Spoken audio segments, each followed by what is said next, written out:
Alors avant de devenir data scientist ou consultant en finance durable, il y aura quand même quelques étapes à passer, dont le bac et puis surtout évidemment Parcoursup.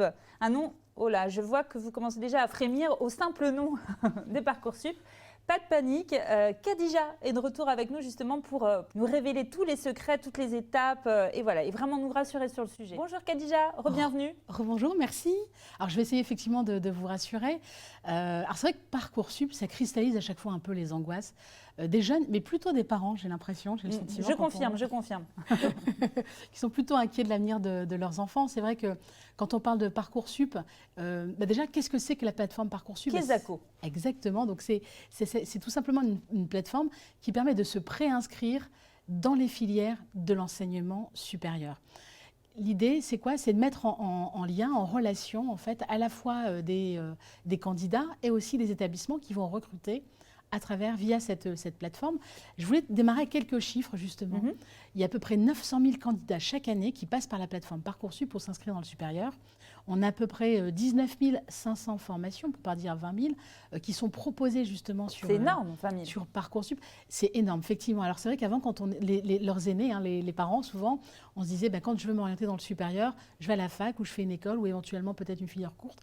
On n'avait pas cette offre de formation conséquente. 19 500, presque 20 000. Pourquoi? Parce que ça recense l'ensemble des formations au niveau national. Et ça, on va le voir tout à l'heure en expliquant un peu quelles sont les formations qui sont accessibles sur la plateforme. Et je voulais aussi ajouter un autre chiffre assez important. C'est 6 000 formations concernant l'apprentissage. D'accord. Ce qu'on n'aurait pas forcément imaginé. Exactement. Pourquoi? Parce qu'en fait, il y a une vraie demande, il y a un besoin justement de la part de certains jeunes de s'engager dans une filière en apprentissage, en alternance. Alors rapidement, le principe de l'alternance, c'est quoi? C'est suivre des cours dans un centre de formation des apprentis. Alors, ça peut être un lycée, ça peut être une université, ça peut être aussi un autre établissement, une école par exemple. Et en même temps, être intégré dans une entreprise qui va vous confier des missions et qui va vous amener justement pendant 1 an, 2 ans, 3 ans à la diplomation. Donc l'idée, c'est quoi? C'est de signer un contrat entre les deux parties, à la fois avec l'entreprise et le centre de formation. Et c'est vraiment une formule qui a le vent en poupe, qui se développe assez bien justement dans toutes les filières du supérieur. Et c'est pour ça que, en prenant conscience de ce besoin, Parcoursup, justement, des places pour l'alternance ont été ont été référencées sur le portail. Alors attention, je vous mets aussi en garde concernant l'alternance rapidement, puis ensuite on passera justement aux formations scolaires, aux formations classiques. C'est que lorsque vous engagez dans une filière en alternance, ce qui conditionne l'entrée en formation, c'est la signature d'un contrat avec une entreprise. Donc, mesure de sécurité, si vous candidatez dans une filière, par exemple un BTS ou un BUT, Bachelor universitaire de technologie, TC, par exemple, technique de commercialisation, il faut vous inscrire en initiale, également en parcours scolaire, et puis attendre éventuellement d'avoir un backup. Une entreprise, exactement, un filet de sécurité. Ça, c'est vraiment quelque chose d'important. Et puis chaque année, il y a des jeunes qui se retrouvent un peu sur le carreau parce qu'ils se sont dit, bon voilà, je m'inscris sur Parcoursup dans une filière en apprentissage, tout est fait, tout est plié, je vais avoir ma rentrée et mon entreprise. Non, c'est pas si simple. C'est pas comme ça que ça fonctionne, effectivement. Donc ça, c'était la partie alternance, apprentissage. Alors, qui est concerné par Parcoursup? L'ensemble des élèves de terminale qui vont justement bientôt se positionner. On va avoir d'ailleurs un petit calendrier, alors je ne sais pas si on va pouvoir le diffuser en même temps, donc avec les différentes étapes, mais on va les revoir dans l'ensemble puisqu'il y a un avant Parcoursup, il y a un pendant et il y a un après. Et l'idée, c'est de vous donner des conseils à chaque étape cruciale, à chaque étape principale justement de ce temps qui va ponctuer votre orientation et aussi c'est l'année du bac. N'oubliez pas que l'objectif, in fine, c'est quand même de décrocher le baccalauréat à la fin. Ce serait bien déjà. Priorité. Priorité, voilà.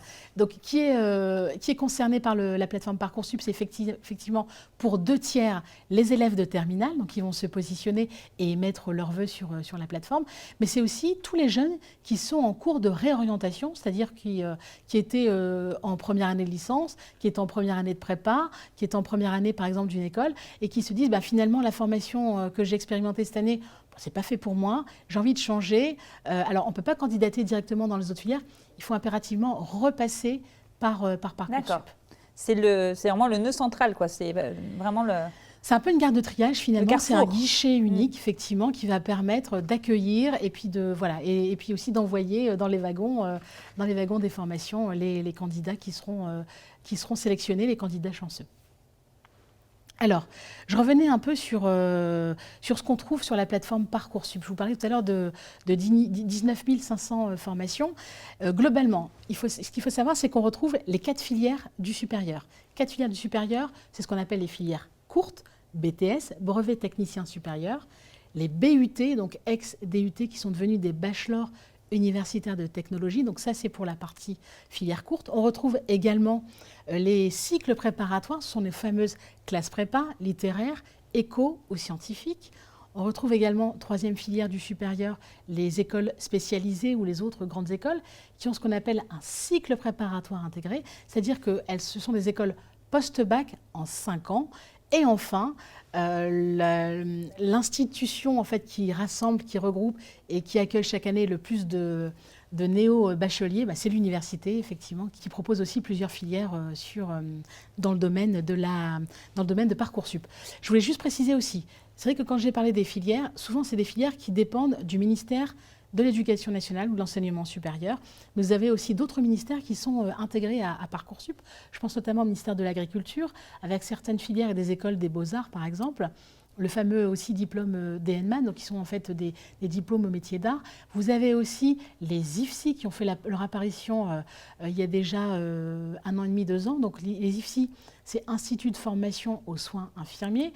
Donc c'est le fameux cursus pour devenir et exercer le métier d'infirmier, infirmière. Vous avez aussi toutes les autres formations du secteur social et paramédical qui sont intégrées, qui ne figuraient pas il y a quelques années sur Parcoursup, mais qui ont tout été intégrées. D'autres filières, notamment pour les ministères, par exemple jeunesse et sport, sur certaines filières qui sont plus spécialisées sur les métiers du sport et de la santé. Vous avez aussi le ministère de l'Agriculture. Alors, je ne vais pas faire un inventaire à l'après-vert, mais sachez voilà, que l'ensemble des formations, il y a 99% des formations dites supérieures qui sont justement intégrées sur cette plateforme. Alors, les rares formations qui ne figurent pas sur Parcoursup, en général, sont des formations qui n'ont pas en fait eu l'aval du ministère ou qui ont souhaité ne pas tout de suite faire partie justement du volume des formations. Mais l'objectif et l'idée, c'est qu'à terme, on ait l'ensemble un seul point d'entrée pour simplifier encore une fois la sélection, pour simplifier aussi l'émission des vœux de Parcoursup. Comment est-ce qu'on fait pour accéder à la plateforme ? On a un identifiant. Comment ça se passe quand notre jeune arrive en terminale ?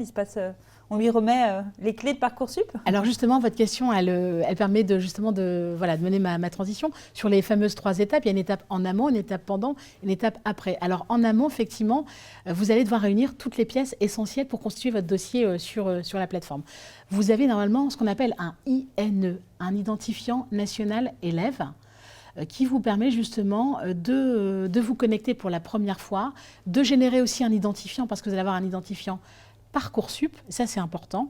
Il faudra le conserver précieusement dans vos petites tablettes et vous allez pouvoir justement compléter. Alors normalement, il y a une remontée automatique des informations, notamment l'état civil, une remontée des notes, puisque dans Parcoursup, on prend en considération les bulletins de première et les 2 premiers trimestres de terminale. On parle aussi des spécialités, donc il y aura les résultats des spécialités qui vont se passer au mois de mars et qui seront justement inclus dans la plateforme. Mais l'idée, c'est de se constituer un petit peu son portail, son compte Parcoursup, son espace. Et où est-ce qu'on a cet identifiant ? On le récupère où ? Auprès du lycée ?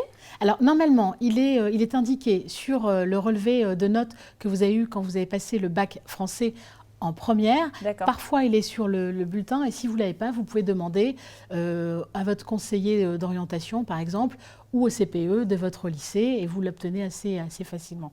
Mais ça, c'est important, cet INE, de le préparer parce que quand vous allez vous porter candidat, il va falloir le fournir tout simplement.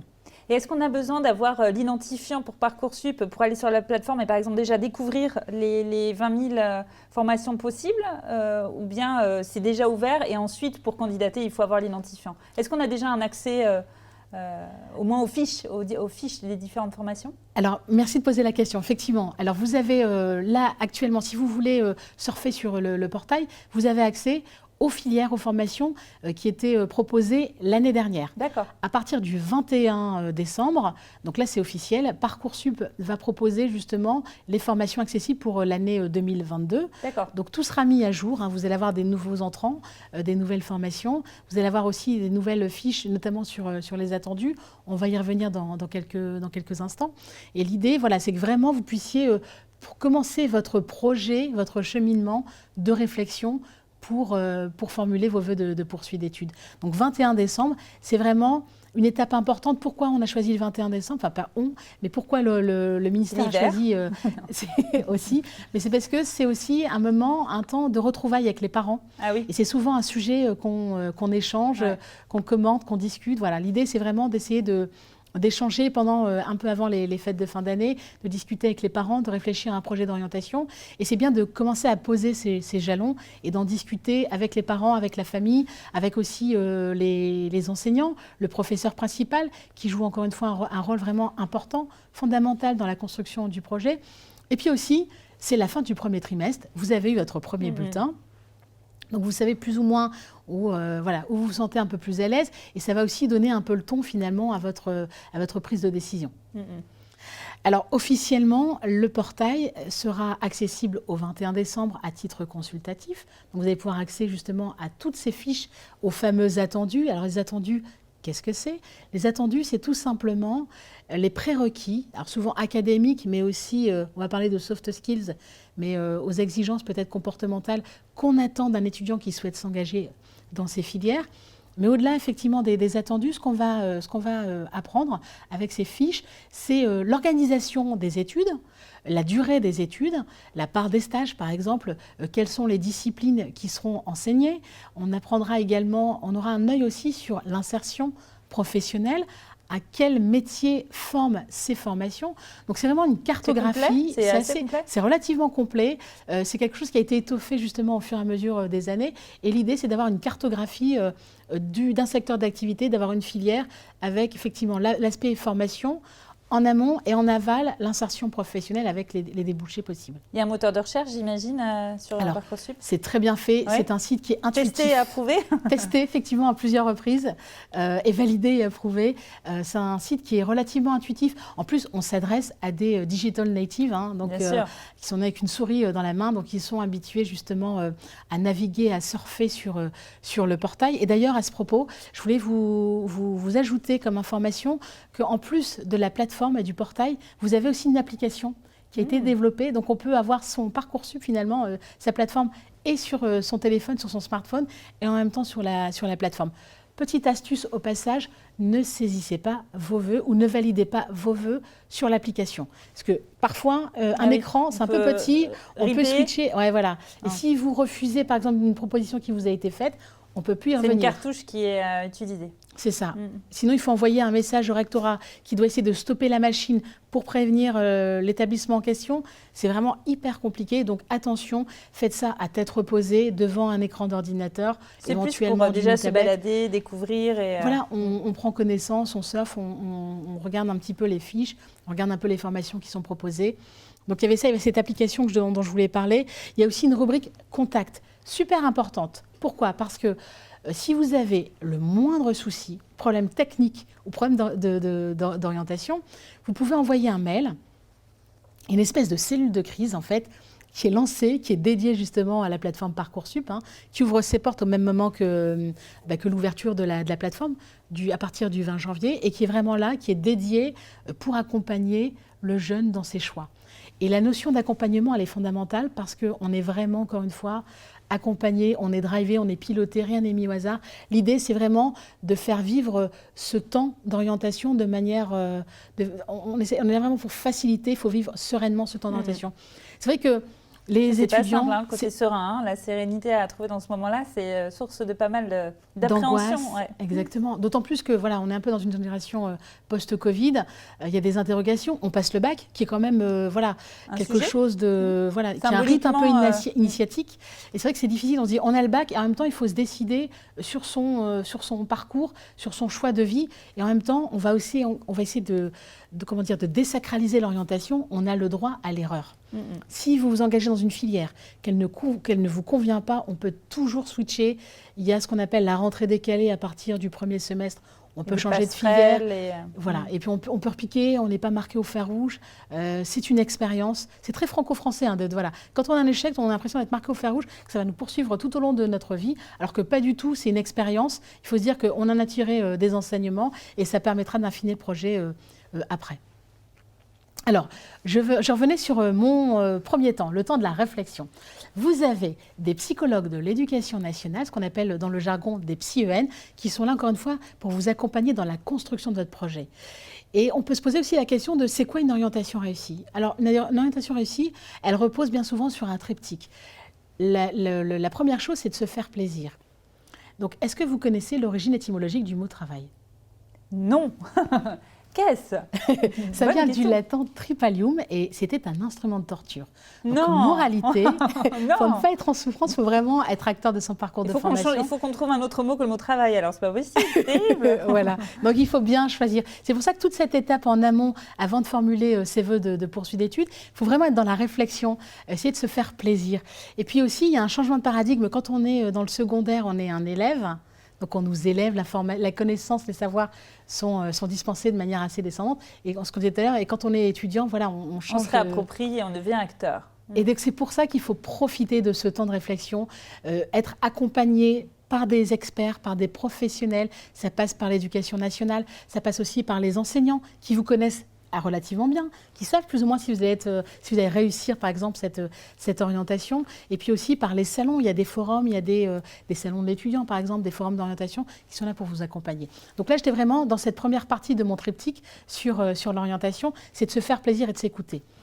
Deuxième volet, c'est aussi d'être réaliste. Si vous êtes nul à... Oui, c'est vrai, c'est mieux. Mais c'est vrai qu'on ne l'est pas forcément en fait. Hein. Effectivement, oui, c'est vrai, tout à fait. Bien, alors il y a un phénomène de mode avec toutes les séries un peu médicales. Mais si vous me dites, bah voilà, demain je veux être chirurgien ou je veux exercer un métier dans le domaine de la médecine, si vous avez une aversion pour le sang ou si vraiment vous êtes nul dans les disciplines scientifiques, plutôt littéraires, non, il faut éviter. Il faut être réaliste. C'est bien de se faire plaisir, c'est bien de s'écouter, mais il faut être aussi réaliste et avoir conscience de ses compétences, de ses aptitudes. Et le troisième volet de mon diptyque pour une orientation réussie, c'est d'avoir un œil rivé sur le marché de l'emploi. N'oubliez pas que quelle que soit la formation qui sera envisagée et qui sera suivie, effectivement, sa vocation, hein, la finalité, c'est l'insertion professionnelle. Donc ça, c'est bien aussi de se dire, ben voilà, si demain je souhaite devenir chercheur au CNRS ou ethnologue, mais spécialisé sur la fission nucléaire, par exemple, et il y a juste 5 emplois qui sont proposés tous les ans par le CNRS, bah, ça réduit drastiquement vos chances. C'est pas pour ça qu'il ne faut pas le faire. Non. Mais c'est bien de le prendre en compte, en tout cas dans le choix définitif. Ouais. Est-ce que je voulais... Oui. Oui, les psychologues dont vous parliez tout à l'heure, où est-ce qu'on peut se connecter avec elles? C'est intéressant, je ne savais pas que ça existait. Alors, via la plateforme Parcoursup, mais vous avez aussi des psychologues de l'éducation nationale dans tous les établissements de France et de Navarre.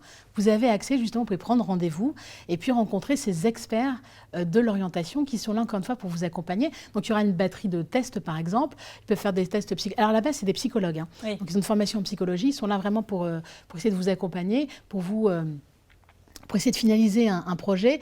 Encore une fois, ce n'est pas eux qui vont vous dire le métier idéal ou la formation idéale. Mais se poser les bonnes questions, c'est quand même... C'est ça. En fait, c'est de la maïotique ou l'art d'accoucher les idées. On est là vraiment dans un temps d'échange, un dialogue. Et puis, l'idée, c'est de faire germer en vous, justement, des envies. Parce que ça, c'est quelque chose qui doit suivre le jeune tout au long de son parcours. C'est avoir envie. C'est le plus difficile, souvent, à faire ressortir, d'ailleurs. Hein. Enfin, l'envie, souvent, c'est pas... Enfin, ça dépend lesquels, hein, mais c'est souvent là-dessus que ça peut pêcher. Effectivement. Ouais. Et je vais revenir sur la troisième partie de mon diptyque. Donc, se faire envie, on y revient. Avoir connaissance de ses aptitudes, de ses capacités et de ses compétences. Et puis, la troisième partie, c'était aussi d'avoir un œil rivé sur le marché de l'emploi et en même temps, de se laisser quelques portes ouvertes. Puisque, et je vais citer un prospectiviste américain assez connu qui s'appelle Jeremy Rifkin, qui a estimé que lui... que la plupart en fait, des métiers de demain n'existent pas encore aujourd'hui. Donc ça, on le sait déjà depuis quelques temps. 85%, je crois. Hein. C'est énorme. Le chiffre est faramineux. C'est vrai que c'est assez perturbant. Mais lui, il estime qu'on va être engagé dans ce qu'on appelle la 3e révolution industrielle, qui va porter sur l'économie circulaire, qui va porter aussi sur le développement durable. C'est vrai que les questions d'écologie, il n'y a pas de phénomène Greta Thunberg. Hein. On est vraiment, il y a vraiment un besoin impérieux justement de prendre en considération tous ces paramètres. Et puis aussi le numérique, le digital, qui impacte tous les secteurs de l'économie, avec des nouveaux métiers qui apparaissent. Alors c'est vrai qu'on parle de big data, par exemple, la gestion des données dans le domaine de la finance et de la banque, par exemple, et de la cryptologie, par exemple, dans le domaine de la santé aussi. Enfin, tous les domaines seront impactés par le digital. Et si on a intégré aussi ça, l'idée, c'est aussi de bien se former pour être capable de rebondir, de faire preuve d'agilité, pour exercer des métiers et avoir plusieurs vies professionnelles. On va revenir sur Parcoursup. Super, bah, carrément, on est là pour ça. Oui. Alors, je parlais des 3 temps. Donc, le premier temps, c'est plutôt un temps d'information, de consolidation et de... Affiner son projet, réfléchir, se poser, discuter, échanger. Tout à fait. Se nourrir. On est des éponges. On est là pour... voilà. Et pour discuter aussi avec des professionnels. C'est vrai qu'il y a les salons, il y a les forums, il y a les enseignants, etc. Mais vous êtes jeune. Enfin, les jeunes ont un capital sympathie. Il ne faut pas hésiter de décrocher son téléphone. Alors, idéalement, ou très tôt le matin, ou entre midi et 2, ou le soir, pour éviter le barrage de la secrétaire. C'est génial comme idée. Souvent... Pour appeler un professionnel, par exemple. Exactement. Souvent, on tombe sur un professionnel qui est passionné par son travail. Tout à l'heure, je le disais de manière triviale, tripalium, instrument de torture, mais souvent, on exerce un métier que l'on aime, qu'on a choisi, bien évidemment. Et puis, l'idée, c'est d'échanger. Souvent, voilà, où ils ont des enfants, ou eux-mêmes se voient un petit peu jeunes, se posant 1000 questions. Donc, ils seront ravis d'échanger avec vous et puis peut-être répondre à vos questions. Et vous avez aussi les stages, des stages d'observation. Alors, si votre lycée ne vous autorise pas une convention de stage, vous pouvez contacter les chambres de commerce qui proposent des conventions pendant 1 jour, 3 jours. Je crois que le délai maximum, c'est 15 jours de stage. Donc, ça permet vraiment une immersion totale. Génial. Le nombre d'informations qu'on a là, je sens qu'il y a des fiches qui vont être remplies. On passe à la 2e étape. Alors, la 2e étape qui démarre en fait le 20 janvier et qui va se terminer alors, en 2 temps. 20 janvier, 29 mars, date limite de dépôt des vœux. Et puis ensuite, le 7 avril, confirmation des vœux. Rapidement, ce qu'il faut retenir sur cette étape, c'est un peu comme un site marchand. Je vais peut-être m'attirer un peu les foudres, mais mettez un maximum de vœux. La règle, c'est 10 vœux avec des sous-vœux. Ce qu'il faut retenir, c'est qu'un vœu, c'est la formation, un BUT, technique de commercialisation, par exemple, et les sous-vœux, ce sont les établissements. Un BUT, par exemple, à l'IUT Paris-Saclay, par exemple, ou Paris-Est, ou à Marseille, ou à Lille. N'oubliez pas que Parcoursup, c'est un portail national qui rassemble l'ensemble des offres de formation, 19 500 sur tout le territoire. Donc, vous pouvez postuler à Marseille si vous voulez justement rompre ou couper le cordon ombilical avec maman, par exemple. Ça peut être aussi une solution. Portail national. Voilà, donc il faut émettre ses vœux. Alors, une fois que vous avez mis vos vœux, vous allez... Pourquoi le plus possible ? Vous disiez tout à l'heure, mettre le plus possible de vœux. Oui, pourquoi ? Parce qu'après, souvent, on se dit, on s'autocensure.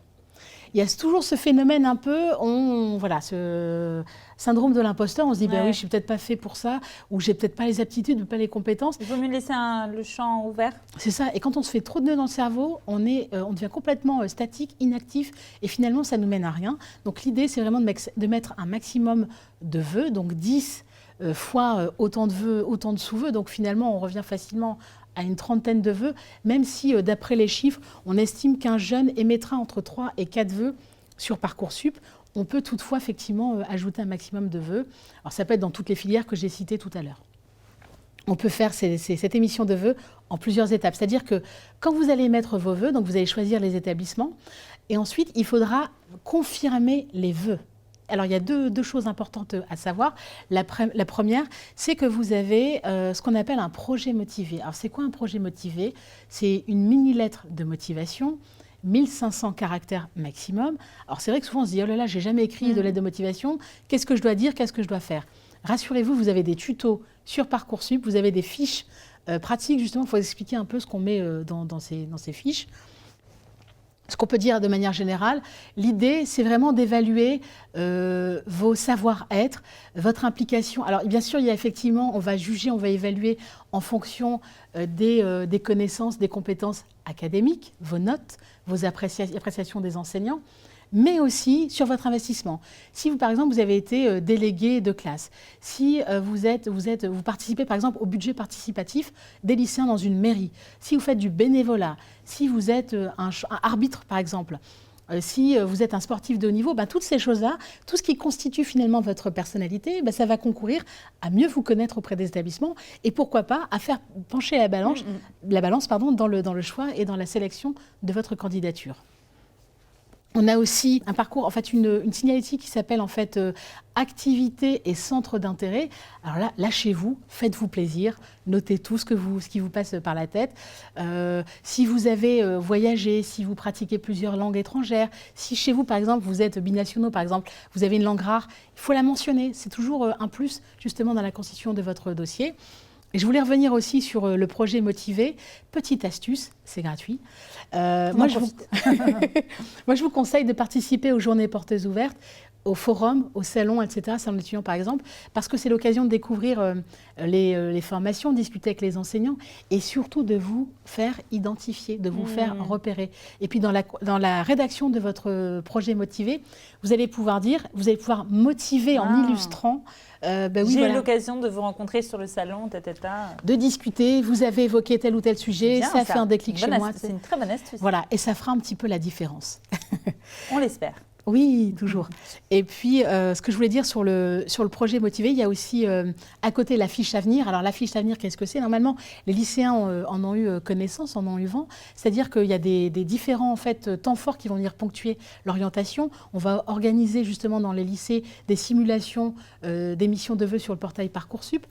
Et on va aussi leur expliquer le principe de la fiche à venir. Alors la fiche à venir, c'est quoi? C'est une fiche, elle est connue après le premier trimestre, c'est-à-dire que vous avez les appréciations, vous avez vos notes, mais vous avez aussi l'appréciation de vos enseignants et du proviseur qui va juger la pertinence et la cohérence de votre souhait d'orientation. D'accord. Ça n'engage à rien. Si vraiment vous avez envie de candidater, même si vous avez un avis défavorable sur votre projet, ça ne vous empêche pas de candidater. Mais c'est juste au regard de vos résultats académiques, au regard de votre méthodologie de travail, on estime que vous êtes apte ou pas à suivre. C'est un point de vue, disons. C'est ça. Exactement. Ce que je voulais dire également sur la confirmation. Alors sur Parcoursup, vous devez impérativement saisir tous vos vœux entre le 20 janvier et le 29 mars. Vous pouvez anticiper, c'est-à-dire commencer un petit peu, faire de la recherche, vous faire conseiller et puis progressivement ajouter des vœux. Vous avez jusqu'au 29 mars. C'est long. Clos, en fait. C'est ça. D'accord. On ne pourra plus revenir sur cette date. Donc c'est pour ça que c'est important d'anticiper. On n'est pas obligé de le faire d'une traite. Les premiers arrivés ne seront pas les premiers servis. Hein. Ça, c'est Non, c'est bon à savoir. Donc vous avez le temps effectivement de mûrir votre projet. Et puis à partir du 7 avril, il ne faudra pas oublier de valider. Mais de toute façon, vous allez recevoir des alertes. C'est pour ça que c'est important aussi de donner, quand vous allez vous inscrire, vous allez composer votre espace, une adresse mail valide. Et souvent on en donne deux, on donne celui du jeune et celui des parents qui reçoivent les alertes. Et souvent c'est les parents qui alertent le jeune en disant « Oh là, attention, il faut valider. Il faut se dépêcher. » Et puis on ajoute aussi 2 numéros de téléphone, donc il y a toujours des rappels, des backups au cas où. Exactement. Et tout est verrouillé pour vivre encore une fois sereinement cette période qui peut être un peu anxiogène et angoissante pour les jeunes. On valide, donc c'est-à-dire on notifie le projet Motivé, on explique voilà ce qu'on souhaite, etc. Et puis ensuite, on vous laisse un peu tranquille. On vous laisse tranquille au mois d'avril et au mois de mai, puisqu'en fait, ça va être les établissements qui vont travailler, qui vont devoir sélectionner, qui vont devoir lire toutes les candidatures, qui vont devoir vous évaluer, qui vont devoir classer les dossiers. Donc cette étape, ensuite, elle sera ponctuée d'un autre temps fort qui démarrera le 2 juin et ce jusqu'au 15 juillet. Et c'est la fameuse phase d'admission. Ça, c'est encore un petit peu loin par rapport au timing dans lequel on est maintenant, mais c'est bien de savoir comment ça se passe. Donc c'est le moment où on reçoit les réponses. Alors, 3 cas de figure. Où vous êtes admis, super. Vous obtenez satisfaction. Souvent, vous pouvez avoir oui à plusieurs vœux que vous avez émis, c'est-à-dire qu'on juge que vous êtes apte à rejoindre ce cursus. Alors attention, il faut répondre assez rapidement. Donc au départ, on a un délai qui est de 4 à 5 jours. Puis, on a un délai qui va se raccourcir, 4 jours, 3 jours, 2 jours, 72 heures, 48 heures, 24 heures. Donc, il faudra être très réactif. Pourquoi? Parce que ça permet aussi de libérer des places. Bien sûr. N'oubliez pas que derrière vous, vous avez des jeunes des qui, listes peut-être pas, d'attente. qui sont sur les attentes, qui sont un peu angoissés. Donc il faut très vite se décider. Si vous avez plusieurs oui, choisissez encore une fois une formation qui va vous convenir, dans laquelle vous allez vous épanouir. Quitte effectivement à redemander conseil à votre prof principal en lui disant, bah voilà, je suis pris dans deux filières, dans 2 formations, qu'est-ce que je fais? Laquelle je vais choisir? Deuxième solution, alors ça c'est dans le cas scénario Idéal. super, ouais, voilà. Idéal. Scénario un peu plus mitigé, vous êtes sur liste d'attente. Donc là, souvent, vous avez deux informations. Vous avez connaissance justement de votre position dans cette fameuse liste d'attente. Pas de panique, hein. Parfois, vous pouvez être 500e, 600e, 300e, etc. Dites-vous que ça remonte très très vite. Il y a 900 000 candidats qui sont qui se sont inscrits. Donc ça veut dire que quand vous êtes 1000e, 1500e, etc., finalement, les gens très vite, enfin les jeunes vont très vite accepter des candidatures, des souhaits, ce qui va libérer la place et mécaniquement, vous allez remonter voilà, dans cette fameuse liste d'attente. Voilà, donc tout n'est pas perdu. Donc vous avez votre positionnement dans la liste d'attente et vous avez aussi une information non négligeable qui est la place du dernier appelé l'an dernier. Donc ça vous permet de savoir si c'est jouable ou pas. Ah oui, pas mal ça. Effectivement. Bon à savoir. Tout à fait. Et puis la troisième possibilité, la troisième réponse possible, là, c'est scénario catastrophe.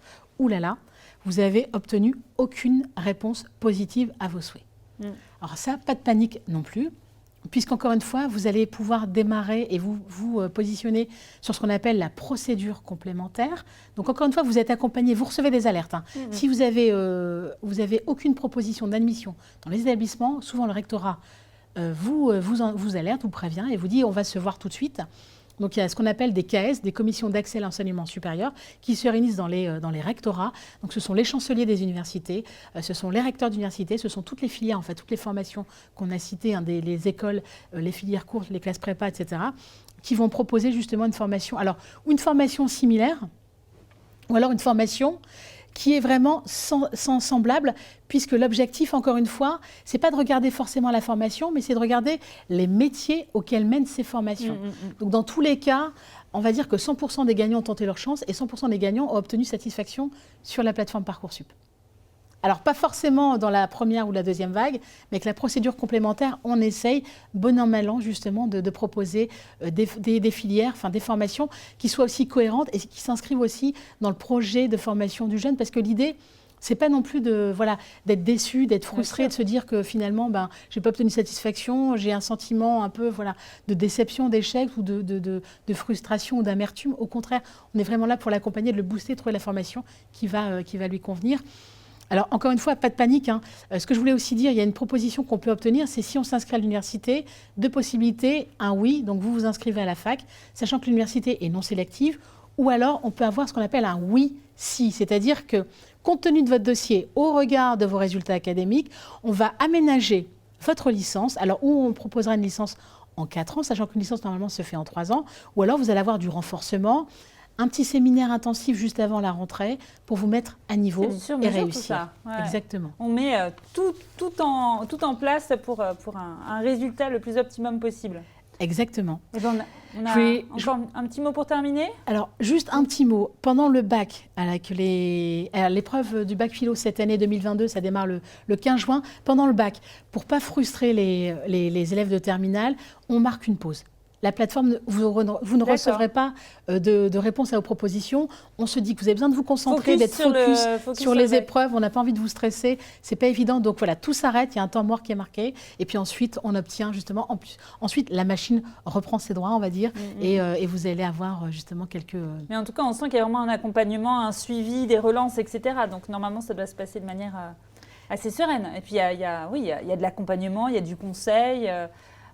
rien n'est laissé au hasard. Une plateforme qui a l'air assez riche, en tout cas ça c'est clair. Moi je crois que la première chose que je vais faire, c'est que je vais télécharger l'application sur mon téléphone, jeter un coup d'œil, anticiper un petit peu le sujet. Merci beaucoup Khadija, c'était extrêmement riche, très dense, donc oui, il y a beaucoup d'informations, mais vraiment une mine d'or. Et en plus je crois qu'il y a un hors-série, c'est ça de l'étudiant qui... Je prêche un peu pour ma chapelle, effectivement, l'étudiant a édité un hors-série qui s'appelle Parcoursup. Donc, si vous souhaitez en savoir un peu plus sur ce qui a été dit précédemment, parce que je suis allée un petit peu vite, vous avez réponse à toutes vos questions. Alors, c'est notamment pour les parents, mais aussi pour les jeunes.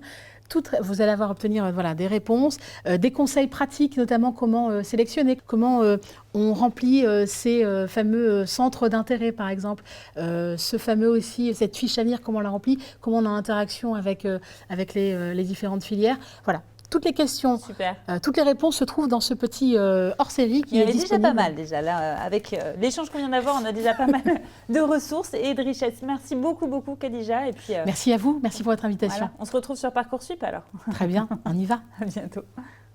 Dans cette séquence, on a donc fait le focus sur Parcoursup, mais sachez que bien sûr, de très nombreuses formations sont accessibles hors Parcoursup. Et il ne faut donc pas hésiter, comme le disait d'ailleurs tout à l'heure Khadija, à multiplier les options pour ne pas risquer de se retrouver le bec dans l'eau.